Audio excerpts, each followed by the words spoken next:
Welcome back, guys, to Getting Nerdy MTG. As always, I am the Possum.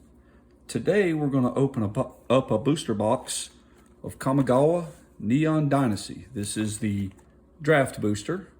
I'm sure everybody knows by now that several sets, maybe a couple of years ago, we went to the draft as well as set boosters available. Also the collector's boosters. I don't tend to mess with those too much just because of just the sheer price tag of them. That's a whole other video altogether. But this set, we've revisited the Kamigawa plane. A few things that we brought back were ninjas, primarily was one of the major returners. There's also a lot to do with vehicles as well as enchantments. As far as value, there are no commons that meet our $1 threshold, and the only uncommon is Secluded Courtyard. So we'll still show the value of all the rares as well as foils. It's possible to see some of the neon inked foils. Quite sought after, quite valuable. The most expensive, that one being the neon red. I want to say it's around $780 if I remember correctly. Okay, let's get started.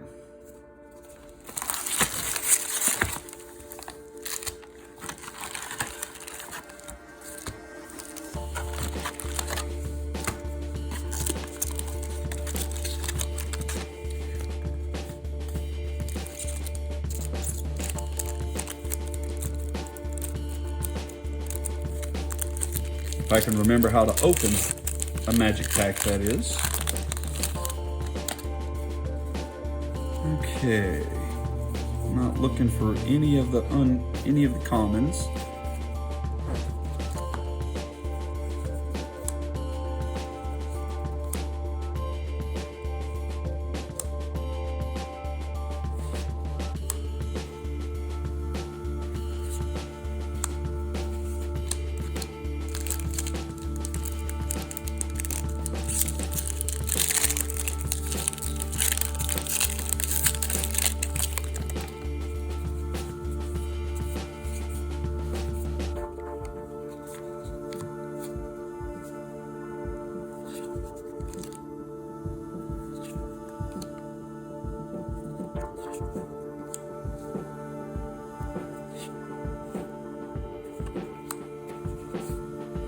And the full art lands in this set are, I would say, going to be very sought after, just because of the artwork.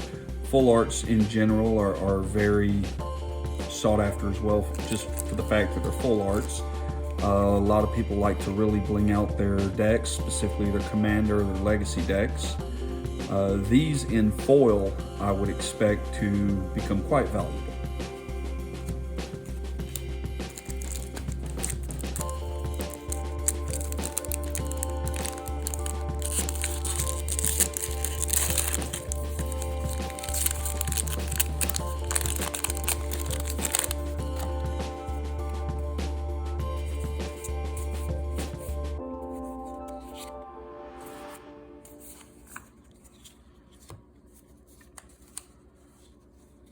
The sagas in this deck, or in this set, I think I covered this a little bit in the deck building video that I shot. But once we run through the different chapters of the saga, typically the way they work is after you've done the final chapter, the saga is sacrificed. In the case of the ones from this set, once you hit that final chapter, in this case it's 3, you exile the saga, and then it returns transformed. I want to say for the most part, they come back as creatures.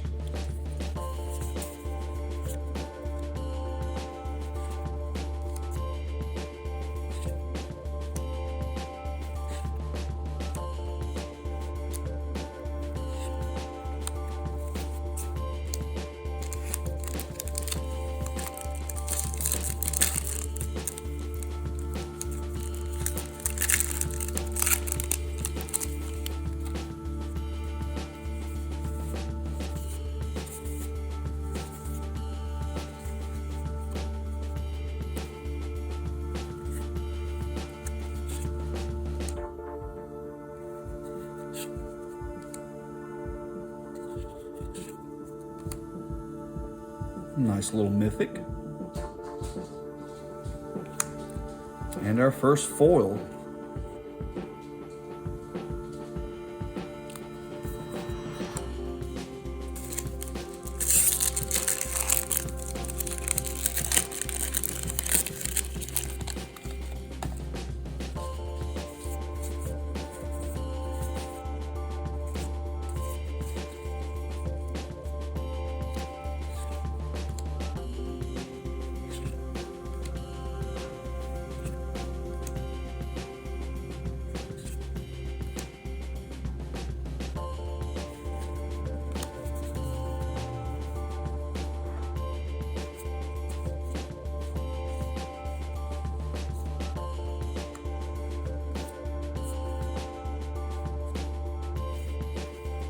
I was just going back and counting because we actually had 4 uncommons in that set, or in that pack.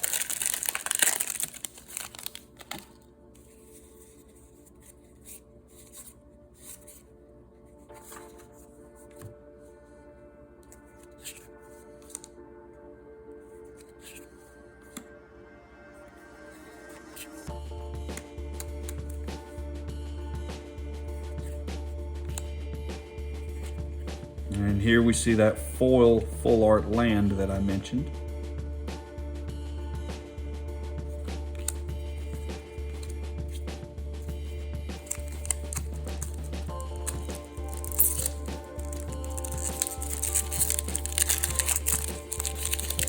These packs are just wrapped incredibly tight. If it seems like I'm struggling a little bit to open them, it's because, to put it bluntly, I am struggling.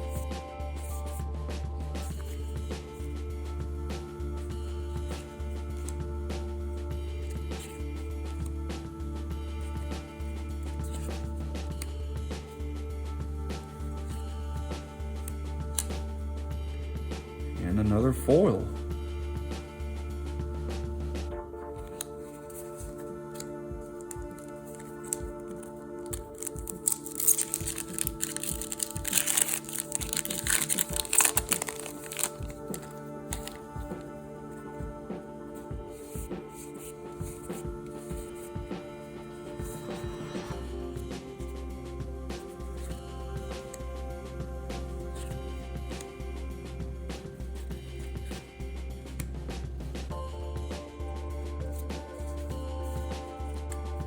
Not exactly sure what's going on. This pack has 4 uncommons as well.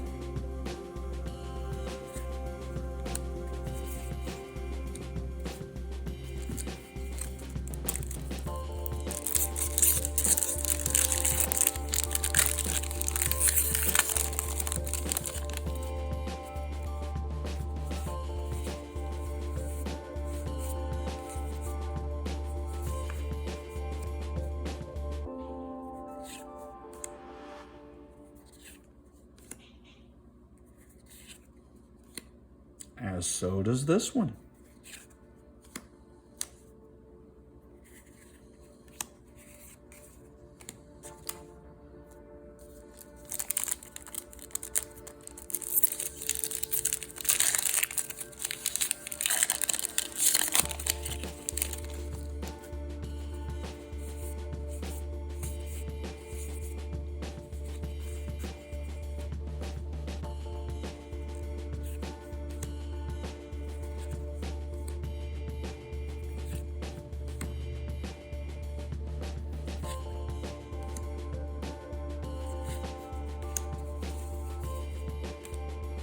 Okay, if anybody knows what memo it was I missed about this, feel free to point it out in the comments.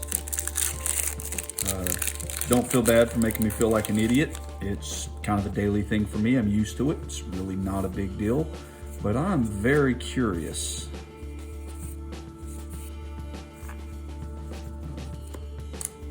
Like I said, I'm pretty certain it's typically 3 uncommons.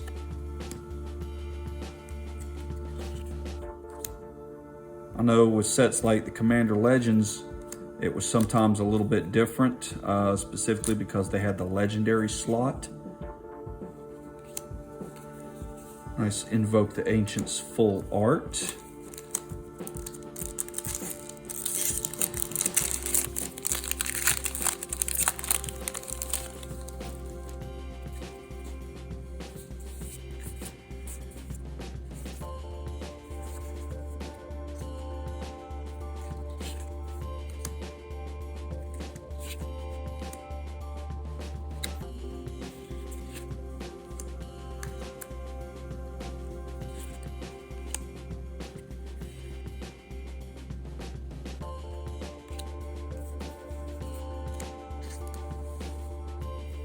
And I know the foil slot, or the possible foil slot in any pack, can be any rarity. But a lot of these have 4 uncommons before we even get to the rare. There again, I'm sure I should know why, or I should have known this was going on, but I don't remember seeing anything.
Goro.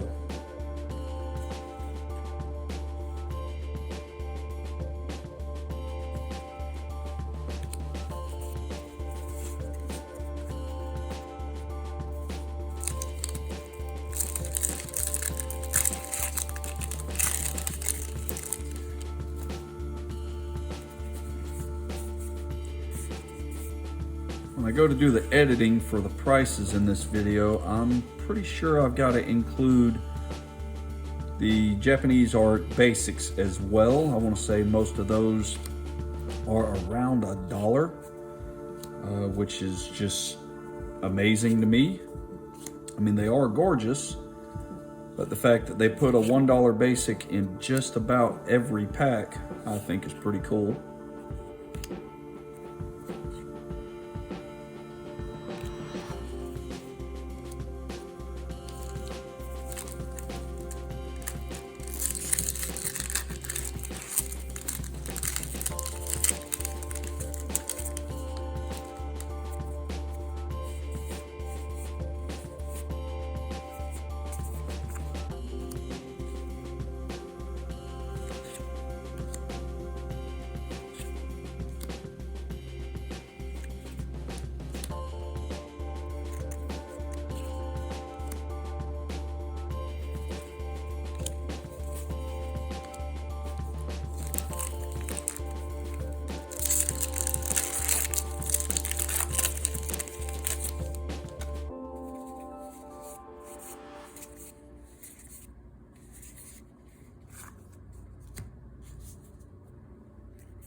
And there's our first secluded courtyard. Like I said, the only uncommon in this set that meets our $1 threshold.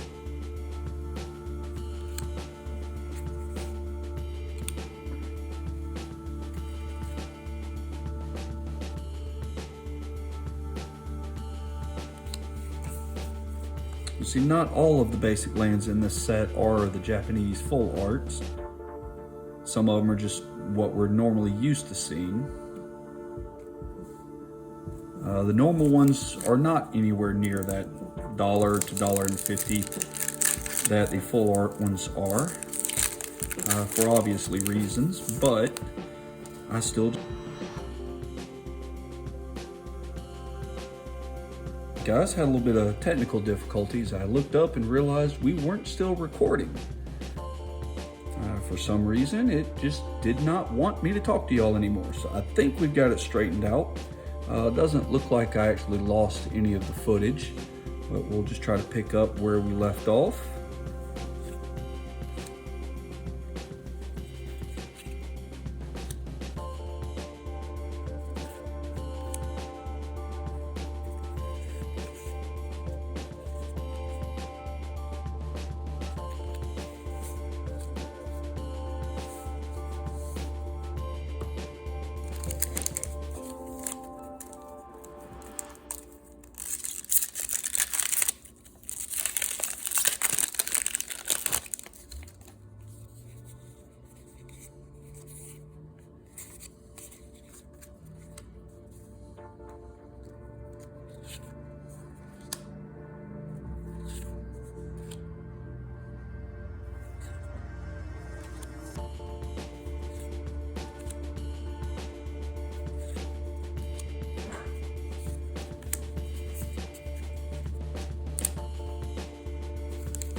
Ooh, first Planeswalker.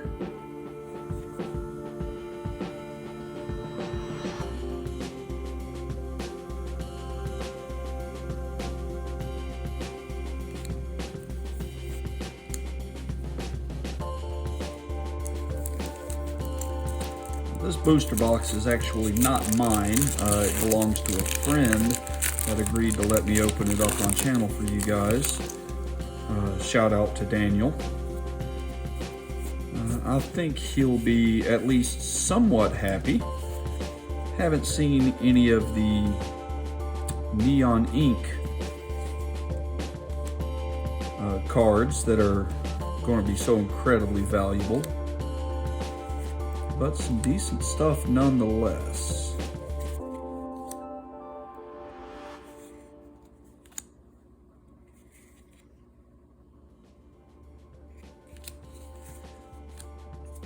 I believe those neon ink ones are the Hidetsugo. Don't remember for sure, but I'm pretty sure that's what he was.